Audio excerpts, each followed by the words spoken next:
Hello everyone, most welcome to your own channel right on. ਜਿਹੜੇ ਵੀ students math master cadre ਦੀ ਤਿਆਰੀ ਕਰ ਰਹੇ ਨੇ ਜਾਂ ਕਰਨਾ ਚਾਹੁੰਦੇ ਨੇ ਉਹ ਬਹੁਤ ਈਜ਼ੀਲੀ ਇਸ ਚੈਨਲ ਤੋਂ ਜੋ ਹੈ ਆਪਣੀ ਤਿਆਰੀ ਕਰ ਸਕਦੇ ਨੇ। ਕਿਵੇਂ ਤੁਸੀਂ ਇਸ ਚੈਨਲ ਤੋਂ ਆਪਣੀ ਤਿਆਰੀ ਕਰ ਸਕਦੇ ਹੋ? ਤੁਹਾਨੂੰ ਇੱਥੇ ਪੂਰਾ ਦਾ ਪੂਰਾ ਸਿਲੇਬਸ ਜੋ ਹੈ ਉਹ ਕੰਪਲੀਟ ਮਿਲੇਗਾ। You can go and just start preparation. ਕੁਛ ਨਹੀਂ ਕਰਨਾ, ਤੁਸੀਂ ਬਸ ਵੀਡੀਓਜ਼ ਨੂੰ ਦੇਖ ਕੇ ਕਲਾਸਿਸ ਨੂੰ ਅਟੈਂਪਟ ਕਰਕੇ ਆਪਣਾ ਸਾਰਾ ਸਿਲੇਬਸ ਨੂੰ ਕਵਰ ਅਪ ਕਰਨਾ ਹੈ।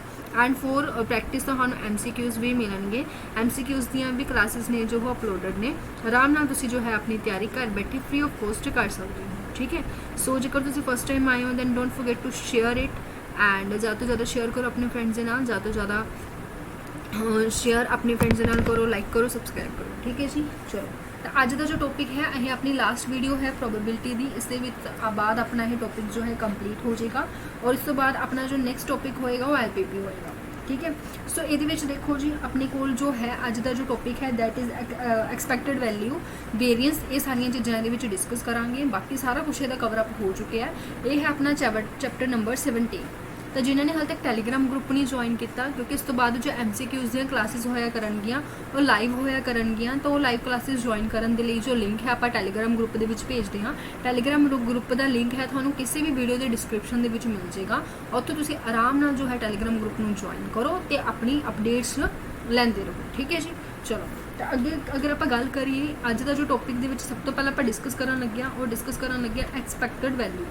एक्सपैक्टेड वैल्यू मेन ही कहा जा रहा है, कोई खास फर्क नहीं है, मेन ही है। ठीक है, तो एक्सपैक्टेड वैल्यू में पहली गल तो मेरे को लैट कर लो प्रोबेबिलिटी डिस्ट्रीब्यूशन। प्रोबेबिलिटी डिस्ट्रीब्यूशन कितना होंगे कि समथिंग कुछ XI हो, X1 होएगा, X2 होएगा, X3 होएगा, अप टू सोन कुछ X1 हो, XN होएगा। इसका मेरे को प्रोबेबिलिटी डिस्ट्रीब्यूशन होंगे जिस मेरे को P1 होंगे, P2 होंगे, P3 होंगे, अप टू सोन इसकी PN तक प्रोबेबिलिटी होंगी है। जिथे कि अगर आप गल करिए एक्सपैक्टेड वैल्यू जिन्होंने आप मेन भी बोल सकते हाँ बट मेनली एक्सपैक्टेड वैल्यू ही बोलिया जाता है। इसनों डिनोट किदां करते हो, इसनों E ऑफ X के नाल डिनोट करते हो। ठीक है जी, तो एक्सपैक्टेड वैल्यू जेकर तुसी फाइंड आउट करना चाहते हो तो तुसी किवें फाइंड आउट कर सकते हो?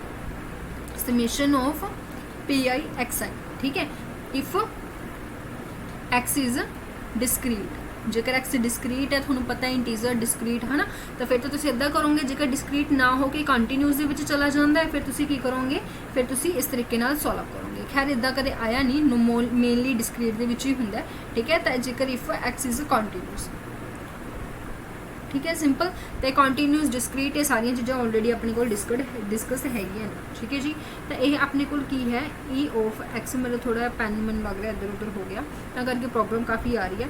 जेकर यही आप E of X square find out करने की कोशिश करिए तो अपने को कितना होएगा समेशन, बस X की जगह पर की हो जाएगा X का स्क्वायर हो जाएगा। ठीक है, और यही इंटीग्रेशन हो जाएगी माइनस इन्फिनिटी तो इन्फिनिटी की होएगी function of X and X square with respect to dx कदों जो कंटीन्यूस है। Then very easy and very simple to understand. ठीक है, हुण अगर आप गल करिए जो आप इत्थे लिखा है कि जेकर तुसी किसी भी जरूरी थोड़ी है हुण X है, X की पावर R भी हो सकती है। ठीक है, अगर X की पावर R है तो तुसी उसकी किवें मीन फाइंड आउट कर सकते हो?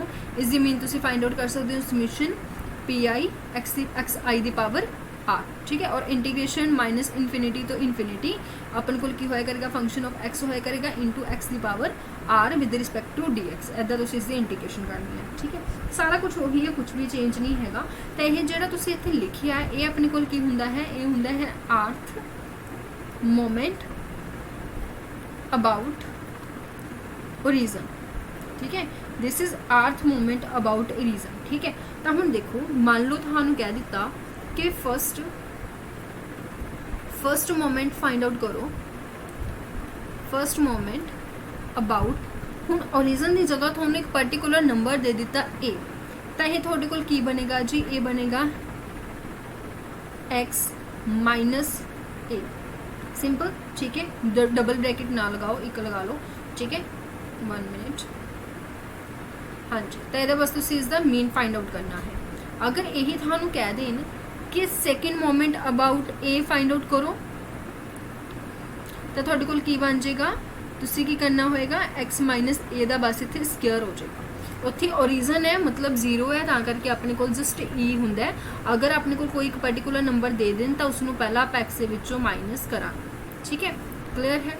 अगर यही क्वेश्चन तुहानूं इदा दे देन, ये भी थ्योरी बेस्ड क्वेश्चन ही बनते हैं।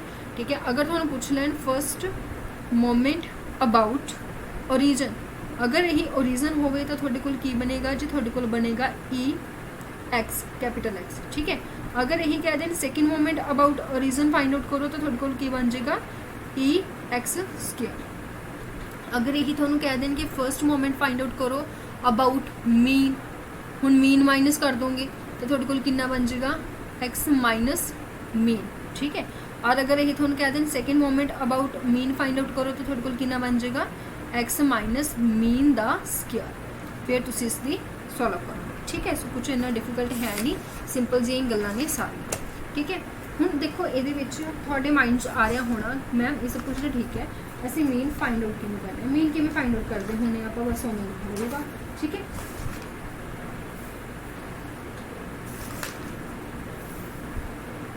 ठीक है, किमें फाइंड आउट करते हो तुसी मीन, क्लीयर जी गल है। जिहड़ा ई ऑफ एक्स है वो किहदे इक्वल होएगा, x i into p I they equal होएगा।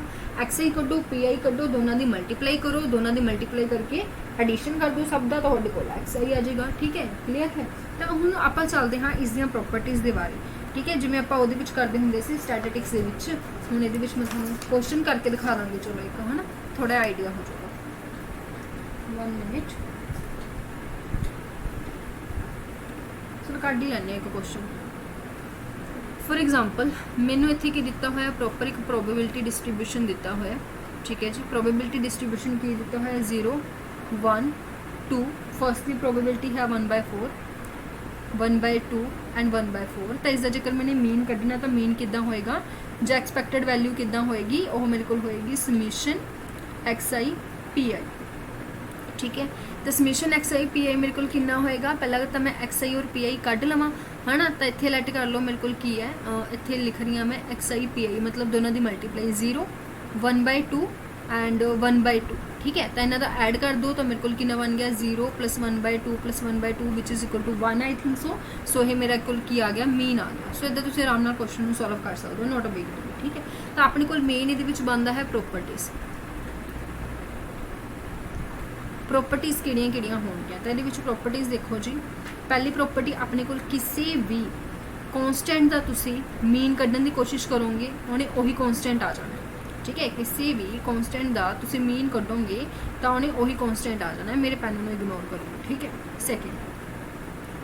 सेकेंड अपने को आ जाता है expected value of A into x, मतलब तुसी किसी एक्स नाल किसी कॉन्स्टेंट को मल्टीप्लाई करोगे तो वो एज इट इज़ बाहर आ जाएगा और मीन ऑफ एक्स हो जाएगा, सिंपल, ठीक है। थर्ड अपने को प्रॉपर्टी बनती है कि जेकर तुसी एडिशन कर दो फिर एडिशन करके अपने को कितना बन जाएगा, सिंपल बन जाएगा, क्योंकि अपने को यदा मीन प्लस कॉन्स्टेंट का मीन वही होंगे, ठीक है। तो कोई फर्क नहीं पड़ेगा। फोर्थ अपने को जेकर दोनों ही वेरीएबल हो, दोनों का अलग अलग मीन करके भी ऐड कर दोगे तो थोड़े को आंसर सेम ही होएगा, कोई भी चेंज ये नहीं होगा, ठीक है। ये कि चीज़ां ने मेन दियां ने। हुण आपां गल करते हैं वेरिएंस की। वेरिएंस किवें फाइंड आउट कर सकते हैं, तो वेरिएंस फाइंड आउट करने के लिए तुहाडे कोल की फॉर्मूला हुंदा है, variance is equal to E X square minus E X दा होल स्क्वेयर, ठीक है। तो यह मेरे को की हो गया वेरिएंस हो गया। तो सीधी जी गल है ई मतलब x square minus E X दा होल स्क्वेयर। कई स्टूडेंट्स इसनों इदां भी लिख लेंदे है कि ई एक्स स्क्वेयर माइनस मीन दा स्क्वेयर, तो कोई फर्क नहीं है क्योंकि अपने को मीन ही तो होंदा है, ठीक है। सो एक ही गल है, ठीक है। इस फॉर्मूले की हेल्प नाल तुसीं की कर सकते हो, अपने क्वेश्चनस नूं सॉल्व कर सकते हो, ठीक है जी, क्लीयर है। तो ये तुसीं ध्यान नाल देखो, तो इनू मैं की कह सकती हूँ, वेरिएंस ऑफ एक्स है जो वो मेरे को की है ई ऑफ एक्स माइनस म्यू दा होल स्क्वेयर, ठीक है। तो सेम ही चीज़ होंगी है। तो ये भी एक रिजल्ट बनता है कि वेरिएंस ऑफ ऐदा भी सॉल्व कर सकते हो। तो वेरिएंस ऑफ एक्स मेरे को की हो गया is second moment about mean, है ना। पिछले आप मोमेंट मीन वाली चीज़ां पढ़ के आए सी ना, तो एक हो गया सेकेंड मोमेंट हो गया कि अबाउट मीन दे अबाउट, है ना। सो ये चीज़ तुसीं अपनी समझ सकते हो। हुण अगर आप गल करिए इहदियां प्रॉपर्टीज़ दियां, तो ये प्रॉपर्टीज़ तुसीं किवें फाइंड आउट कर सकते हो। सॉरी प्रॉपर्टीज़ की ने इहदियां इत्थे लिख लैने आपां प्रॉपर्टीज़। तो सब तो पहले ये प्रॉपर्टी जो है दैट इज़ फर्स्ट प्रॉपर्टी कि किसी भी कॉन्स्टेंट का जो तुसीं वेरिएंस फाइंड आउट करोगे तो तुहाडे कोल 0 आएगा, ठीक है जी। किसी भी कॉन्स्टेंट का वेरिएंस फाइंड आउट करोगे तो तुहाडे कोल कितना आएगा, 0 आएगा। अगर तुसी किसी भी दो वेरीएबल्स का वेरीएंस फाइंड आउट करते हो तो तुसी उसदे विच कल्ले कल्ले दा वेरीएंस फाइंड आउट कर सकते हो, मतलब सैपरेट कर सकते हो। कहने दा मतलब यह है, ठीक है। इन्होंने प्रूफ करने की लोड़ नहीं है, सीधे सीधे रिजल्ट अपने माइंड के क्लीयर रखो। जेकर तुसी किसी कॉन्स्टेंट के नाल करते हो तो देखो हुण कॉन्स्टेंट नूं भी मैं ब्रेक कर सकती हाँ ना, प्लस वेरीएंस ऑफ ए, और ए दा वेरीएंस जो है वो मेरे को कितना हुंदा है 0। दैट्स मीन अपने को की हो गया ये सीधा सीधा मेरे को सिर्फ और सिर्फ वी एक्स दे ही इक्वल हो जाएगा, ठीक है जी। फोर्थ, अगर यही चीज़ आप मल्टीप्लाई कर दिए, मतलब वेरीएंस के विच किसी कॉन्स्टेंट में मल्टीप्लाई कर दिए, तो बाहर जो आएगा वो स्क्वायर होके आएगा, ठीक है। बाहर की होंदा है स्क्वायर होके आता है। मतलब जेकर तुहानू कोई इदा का क्वेश्चन आ जाता है ए